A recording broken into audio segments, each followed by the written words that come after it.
देखिए, राहुल गांधी, मल्लिकार्जुन खड़गे, जितने भी कांग्रेस के बड़े बड़े लीडर हैं, वो ये कहते हैं कि अगर इस बार नरेंद्र मोदी चुनाव जीते तो फिर संविधान खत्म हो जाएगा, इसके बाद कभी चुनाव नहीं होगा, हमेशा मोदी जी रहेंगे। मोदी जी गुजरात के मुख्यमंत्री रहे, हमेशा ये कहते थे ना, मौत का सौदागर क्या करेगा, गुजरात बेस्ट गवर्न स्टेट हो गया। आज 10 साल से प्रधानमंत्री हैं तो भारत की इकोनॉमी 5वीं हो गई। और देखिए, भूलिए नहीं, फ्रांस और इंग्लैंड को छोड़ के आगे नहीं निकल गई। आज भारत का बिगेस्ट FDI इन्वेस्टमेंट है, भारत मिलिट्री पावर बन रहा है। आज भारत की बेटियों के प्रयास से चंद्रमा पर चंद्रयान पहुंच रहा है, आपको मालूम है, मंगलयान की बात हो रही है। तो India is becoming a space power, A military power. आज भारत के बच्चे स्पोर्ट्स में कितना बढ़िया कर रहे हैं, देखा है आप लोगों ने, कितना गोल्ड मेडल जीत के आते हैं। तो हर तरफ विकास हो रहा है। तो काम हम करें, यानी मोदी जी की अगुवाई में देश करे, और वोट उनको मिले, कैसे चलेगा, हमको बता दीजिए आप। उनकी प्रॉब्लम ये नहीं है, आप काम करो, उनके बैंक अकाउंट क्यों फ्रीज करते हैं? इलेक्शन के मौके पर कांग्रेस पार्टी के बैंक अकाउंट फ्रीज कर देंगे, और राहुल गांधी कहते हैं हमारे पास पैसे नहीं है रेल का टिकट खरीदने के, 2 रुपए नहीं है। पॉलिटिकल पार्टी का पैसा टैक्स नहीं लगता, लेकिन आपको अपना इनकम टैक्स रिटर्न फाइल करना पड़ता है, और ये बताना पड़ता है कि आपको 20,000 के ऊपर से कितना पैसा चेक से आया और क्या आया, और ऑडिट करके देना पड़ता है, और नहीं दिया आपने तो कार्रवाई होती है। तो Congress party income tax return file करना भूल गई थी। तो इसमें कोई नई बात नहीं है, काफ़ी नंबर 2 पैसा आता है तो ईमानदारी से टैक्स रिटर्न में दिक्कत हो जाती है। तो उनको कार्रवाई की गई, और जो लेट से फाइल हुआ तो उसको उन्होंने सीज कर दिया। तो निचले कोर्ट ने स्टे रिफ्यूज़ कर दिया, कमिश्नर अपील ने स्टे रिफ्यूज़ कर दिया, IT/AT ने स्टे रिफ्यूज़ कर दिया, हाई कोर्ट ने स्टे रिफ्यूज़ कर दिया, आज दोबारा रिफ्यूज़ कर दिया। तो भाई, अगर आप गड़बड़ करें, आपको कोर्ट से रिलीफ नहीं मिले, तो क्यों चिल्ला रहे हैं कि आपसे पैसा नहीं है?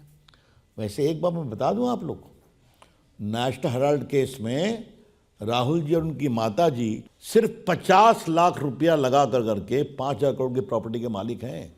दिल्ली में नेशनल हेराल्ड का दफ्तर है, पटना में है, लखनऊ में है, मुंबई में है, मोहाली में है। अब देखिए क्या क्या होता रहता है। तो राहुल गांधी के पास टिकट के पैसे नहीं हैं, ये देश विश्वास नहीं करेगा। उन्होंने एक और आरोप लगाया, वो स्वर्गीय अरुण जेटली पर, वो नहीं है जवाब देने के लिए, मैंने सोचा ये सवाल आपके सामने रखूं। उन्होंने कहा कि जब लैंड एक्विजिशन एक्ट बन रहा था तो अरुण जेटली ने मुझे बुलाया और कहा कि इसके खिलाफ मत बोलो वरना तुम्हारे ऊपर केसेस हो जाएंगे। झूठ बोलते हैं राहुल गांधी, और ये बात मैं बहुत जिम्मेदारी से कहना चाहता हूं। राहुल गांधी जी भारत की राजनीति में जिस तरह से झूठ बोलते हैं, बाहर जाएंगे क्या बोलेंगे, इंडिया में डेमोक्रेसी नहीं है, बोलते हैं कि नहीं बोलते हैं, फिर यहां भी बोल देते हैं। ऐश्वर्या राय कौन है क्या है छोड़ दीजिए, वो अयोध्या में कहीं दिखाई नहीं पड़ी, वहाँ बोल दिए कि वहाँ वो नाच रही थी। अब हम क्या जवाब दें इसका? तो राहुल गांधी की हर बात को आप इतना क्यों, और मैं क्या बोलूं? चलिए, मैं इलेक्टोरल बॉन्ड पर कांग्रेस पार्टी का सवाल आपके सामने रखता हूं। उन्होंने कैंपेन शुरू किया है, इलेक्टोरल बॉन्ड से बीजेपी माला माल हो गई। देखिए, आरोप बिल्कुल गलत है। इलेक्टोरल बॉन्ड देश की राजनीति में ईमानदार पैसे को लाने की कोशिश थी कि आप जमा करिए पैसा, आप रिजर्व बैंक पर डिटेल्स रखेगा। वो काफ़ी पार्टियां, सब बीजेपी को भी मिला, कांग्रेस को भी मिला, TMC को मिला, CPI को मिला, CPM को मिला। जो पार्टी को अधिक वोट मिलेगा उसको नोट भी अधिक मिलेगा। मैंने जनसंघ के समय देखा था, लोग घूम घूम करके कि 10-10 रुपया दुकान से लेते थे। आज पार्टी बड़ी हो गई है तो पैसा मिलेगा, लेकिन ईमानदारी से पैसा, ब्लैक मनी खत्म होने का एक बहुत ही सार्थक प्रयास था जो अरुण जेटली ने किया था। अब सुप्रीम कोर्ट ने तोड़ दिया तो अच्छी बात है, हमें उस पर कुछ नहीं कहना है। लेकिन उनका आरोप यह है कि CBI और ED ने जिन लोगों पर रेड की, उन लोगों ने इलेक्टोरल बॉन्ड खरीदे, बीजेपी को दिए। राहुल गांधी की पार्टी को कहां कहां से पैसा आया सब खोलना शुरू करूं क्या? ममता जी को पैसा कहां से आया सब मैं खोलना शुरू क्या? ये कौन सी बात है भाई? देखिए, राजनीति के स्तर को इस तरह नहीं गिराना चाहिए। लोकतंत्र में खर्चा होता है, आप चुनाव लड़ोगे तो खर्चा होगा, प्रचार करना पड़ेगा, बाकी करना पड़ेगा, और लोकतंत्र देश के लिए जरूरी है। तो लोकतंत्र का पैसा अच्छे सोर्स से आए कि नंबर 2 से आए, इस पर बहस होनी चाहिए। जर्मनी में सरकार फंडिंग करती है और फंडिंग का तरीका क्या है? जिसको अधिक वोट मिलेगा उसको अधिक पैसा मिलेगा। तो राहुल गांधी जी, आपको वोट नहीं मिलता फिर भी आपको इतना पैसा मिलता है, तो काहे परेशान हैं आप? लेकिन ये सच है कि कांग्रेस पार्टी के पास पैसे की कमी है चुनाव लड़ने में? अभी तो आपको इंक्वायरी करना पड़ेगा। ऐसा है क्या? जो व्यक्ति 50-55 साल जो पावर में रहे हैं और आज भी पावर में हैं, वैसे कांग्रेस पार्टी के सोर्स ऑफ फंडिंग कई जगह से आते हैं, मालूम है ना आपको? आज पता नहीं आपके अदालत में हम राहुल गांधी पर इतना समय क्यों दे रहे हैं, क्यों दे रहे हैं?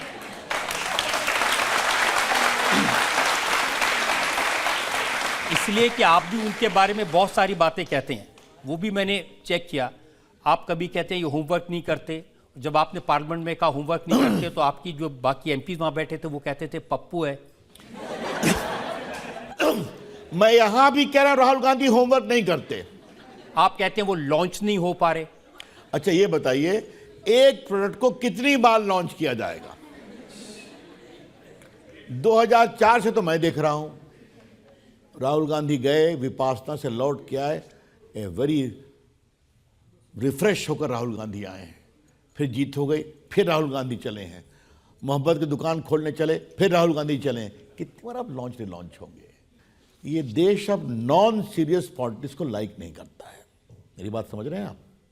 अगर आप सीरियस पॉलिटिशियन हैं, सीरियस बात करो, अपनी नीयत बताओ, अपनी नीति बताओ, उसको इम्प्लीमेंट करने का कार्यक्रम बताओ, हमारे ऊपर छोड़ दो, हम देखेंगे तो वोट देंगे।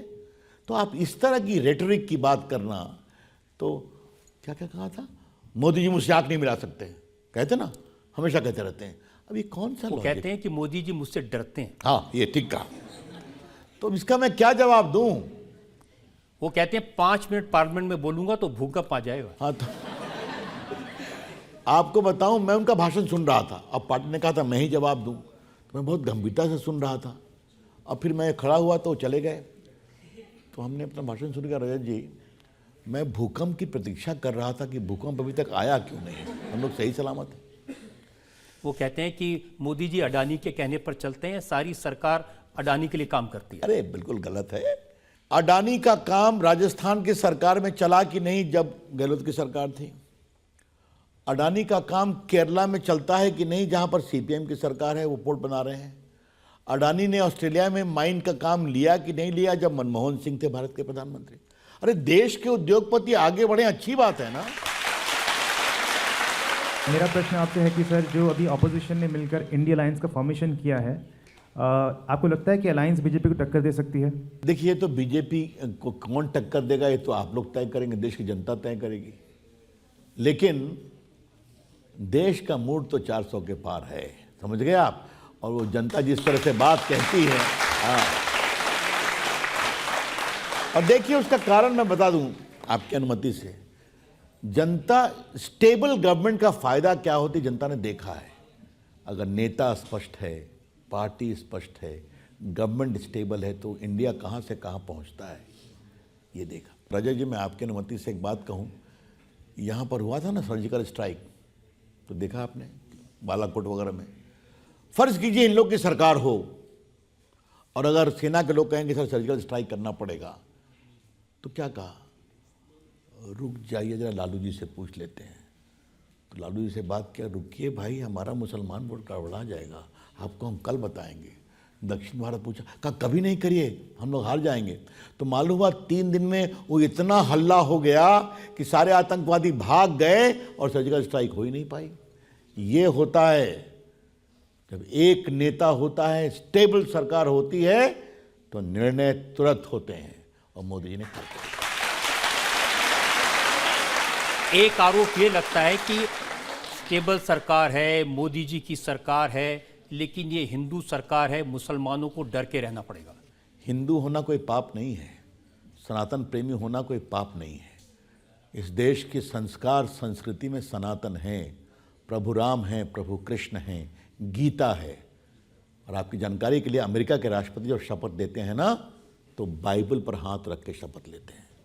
अगर आप भारत का ओरिजिनल संविधान खोलेंगे तो प्रभु राम की तस्वीर है फंडामेंटल राइट्स के ऊपर, प्रभु कृष्ण की तस्वीर है। आज कोई होता तो हल्ला कर देते। लेकिन देखिए, इसका मतलब ये तो नहीं हो सकता ना कि जो देश में मुसलमान हैं उनको डराया जाए। अगर मोदी जी ने कहा गरीबों का आवास मिलेगा, तो क्या मुस्लिम गांवों में नहीं मिला? अगर मोदी जी की सरकार ने कहा गैस मिलेगा, उज्ज्वला योजना, तो क्या मुस्लिम माताओं बहनों को नहीं मिला? अगर मोदी जी के निर्देश में digital India common service centre शुरू हुआ, टीका मुफ्त लगा, तो क्या ये कहा कि मुस्लिम लोगों को नहीं लगेगा? देखिए, मैं बहुत बड़ी बात कह रहा हूँ। हमें मुस्लिम वोट कम मिलता है, क्यों कम मिलता है अलग कभी चर्चा करेंगे, लेकिन अगर मोदी जी की सरकार आई तो सबका साथ, सबका विकास, तो सबकी चिंता करना। अगर 80 करोड़ लोगों को खाना खिला रहे हैं, तो क्या कहते हैं कि मुस्लिम गरीबों को नहीं खाना खिलाएंगे? अगर किसानों के पॉकेट में 11 करोड़ किसानों को पैसे दे रहे हैं 6,000 रुपया साल, तो क्या कहते हैं कि बटन दबा के पैसा भेजते हो तो मुस्लिम किसानों को नहीं नहीं, आप उनके शरीयत में इंटरफेयर करते हैं, उनके धर्म में इंटरफेयर करते हैं, आप कभी 3 तलाक का कानून बनाते हैं। मोदी जी के निर्देश पर 3 तलाक लाने का कानून लाने का कानून मंत्री को मुझे ही सौभाग्य मिला था। मैं बोलना चाहता हूं 3 तलाक क्यों नहीं होना चाहिए। मैं उसको जब रिसर्च करा रजत जी, मैं यहाँ बहुत सी हमारी बहनें बैठी हैं और बेटियां बैठी हैं, 3 तलाक तलाक तलाक तलाक, शादी खत्म। कहा बताओ कैसे हुआ? पत्नी लेट से उठी, तलाक तलाक तलाक, रोटी जली हुई बनी, तलाक तलाक तलाक। यूपी में एक पत्नी मोदी जी का भाषण सुनने चली गई, लौट के आई, तलाक तलाक तलाक। एक मेरे से मिलने एक यंग आईटी प्रोफेशनल आई और मेरी आंखों में आंसू आ गया सुन करके। कहा मैं आईटी प्रोफेशनल हूँ, मेरे पति दुबई में हैं, मेरी तीसरी बेटी हुई, व्हाट्सएप पर कर दिया तलाक तलाक तलाक। पाकिस्तान, हंसने की बात नहीं, पाकिस्तान तक में नियंत्रित हुआ है, ईरान में है, इराक में है, जॉर्डन में है, मलेशिया में है। यहाँ बस वोट का क्या होगा? और जब 3 तलाक का कानून आया रजत बाबू, क्या सोनिया जी, क्या मायावती जी, क्या ममता जी, सब ने विरोध किया था। तो मोदी ने कहा करेंगे, और हमने ये भी कहा जेल भी जाओगे। आज देखिए कम हुआ है। तो 3 तलाक के पाप को हमने ढोया सिर्फ किस लिए? वोट के लिए। तो ये हमारे गर्व है हमारे प्रधानमंत्री। वोट के लिए तो चुनाव के मौके पर सीए के कानून लागू किए गए हैं। अब मुसलमानों को बताया जा रहा है कि तुमसे कागज मांगे जाएंगे। ये बिल्कुल गलत है। सीए 4 साल पहले पास हुआ और सीए हिंदुस्तान के मुसलमानों से इसका कोई संबंध नहीं है। मैं फिर आज रजत शर्मा के इस कार्यक्रम में डिक्लेयर करता हूं कि कानून के छात्र के रूप में, एमपी के रूप में, फॉर्मर लॉ मिनिस्टर के रूप में बताता हूं कि सीए का कोई संबंध हिंदुस्तान के मुसलमानों से नहीं है। ये सिर्फ और सिर्फ अफगानिस्तान, पाकिस्तान, बांग्लादेश में बसने वाले हिंदू, सिख, पारसी, क्रिश्चियंस को भारत आने में मदद करने का कानून है। ये बताइए कि पाकिस्तान में हिंदुओं पर अत्याचार होता है कि नहीं? हिंदू बेटियों को वहाँ जबरन शादी करते हैं कि नहीं मुस्लिम में आकर के? बांग्लादेश में होता है कि नहीं? तो कहाँ जाएंगे? तो हिंदुस्तान आएंगे। पड़े हुए हैं। हम क्यों नहीं उनके लिए राहत देंगे? रोहिंग्या को बसाओ, उनको रिफ्यूजी स्टेटस दो, ये खूब कहेंगे, लेकिन इनको नहीं दो, ये तो ठीक नहीं है ना, ये गलत है। एक सवाल और ले सकते हैं हम अभी। मेरा प्रश्न आपसे ये है कि इस बार बीजेपी की जो नेता है वो बहुत कॉन्फिडेंट नज़र आ रहे हैं, 400 पार के नारे लगा रहे हैं। ये 400 सर कैसे पार होगा? क्या थ्योरी है इसके पीछे? आप लोग कराएंगे और क्या? वोटर देखिए,